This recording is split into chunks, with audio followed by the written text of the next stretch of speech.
আসসালামু আলাইকুম। যে যেখান থেকে আমার ভিডিওটি দেখেছেন আশা করি সবাই অনেক ভালো আছেন। আলহামদুলিল্লাহ আমরাও অনেক ভালো আছি।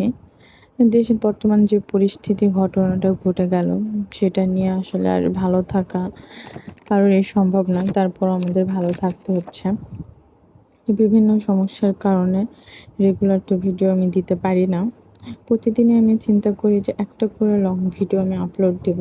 কিন্তু চারদিকের ব্যস্ততা, বাচ্চা, ছেলেমেয়েদের এসব সামলে আসলে আর করা হয় না।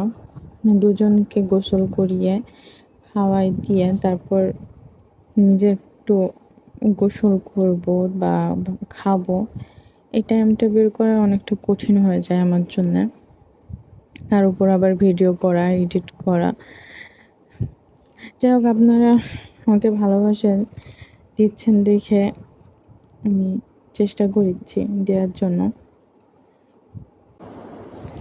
আপনাদের কাছে রিকোয়েস্ট করব আমাকে ভালোবাসা দেওয়ার জন্য, আমার চ্যানেলটি সাবস্ক্রাইব করে আমার পাশে থাকার জন্য। আর ভিডিওটি যদি ভালো লাগে অবশ্যই একটি লাইক করে দিবেন। আর ভিডিওর মাঝে যদি ভুল ত্রুটি হয়ে যায় অবশ্যই ক্ষমা করে দিবেন। আর অলরেডি যারা আমার চ্যানেলটি সাবস্ক্রাইব করে দিয়েছেন, আমার পাশে আছেন, তাদেরকে অসংখ্য ধন্যবাদ। এই যে আমার মেয়েটা যতটা শান্ত আর আমার ছেলেরা ততটাই অশান্ত। কত সুন্দর করে নিজে হাতে ভাত খাচ্ছে, আর ওকে আমি খাওয়াই দিয়েছি। আমার মেয়েটা খুবই ধীরে ধীরে ভাত খায়, এটা একটু ওর অভ্যাস আর কি। এই তো বিকেলের দিকে একটু বাইরে এসেছিলাম, ওরা খেলা করেছিল, চারপাশে ঘোরাঘুরি করেছিল। আর এই যে আমার আব্বু কাণ্ড দেখুন, মানে এতগুলা পুঁই শাক লাগিয়েছে, মানে এখন পুঁই শাক ছাড়া আর এখানে কিছুই নেই, অনেকগুলো পুঁই শাক।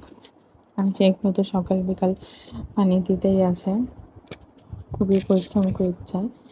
যে যাই হোক, কথা তো অনেক হলো, এবার চলুন রান্নাঘরের দিকে যাই। রাত্রের খাবারটা তো বানানো লাগবে। তো এখানে হচ্ছে মাছের ডিম আমি ভাজবো, মানে নরম করে। তো আমি এখানে রেগুলার যে মশলাগুলো আছে সেগুলোই ব্যবহার করেছি। প্রথমে তো ডালচিনি, এলাচ আর গোটা জিরা দিয়ে পেঁয়াজ ভেজে নিয়েছি। তারপর আদা বাটা, রসুন বাটা, জিরা বাটা, হলুদ গুঁড়া, জিরার গুঁড়া, লবণ এগুলো দিয়ে কষিয়ে নিয়ে রান্না করে নিলাম।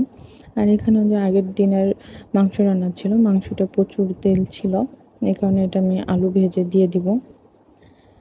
এভাবে যদি থাকে আপনারাও করতে পারেন। আলুটা আমি প্রথমে ভেজে নিয়েছি আর অল্প একটু মশলা দিয়ে কষিয়ে নিয়ে মাংসে ঢেলে দিয়েছি। তো আজকের ভিডিওটি এ পর্যন্তই। পুরো ভিডিওটি দেখার জন্য অসংখ্য ধন্যবাদ। আল্লাহ হাফেজ।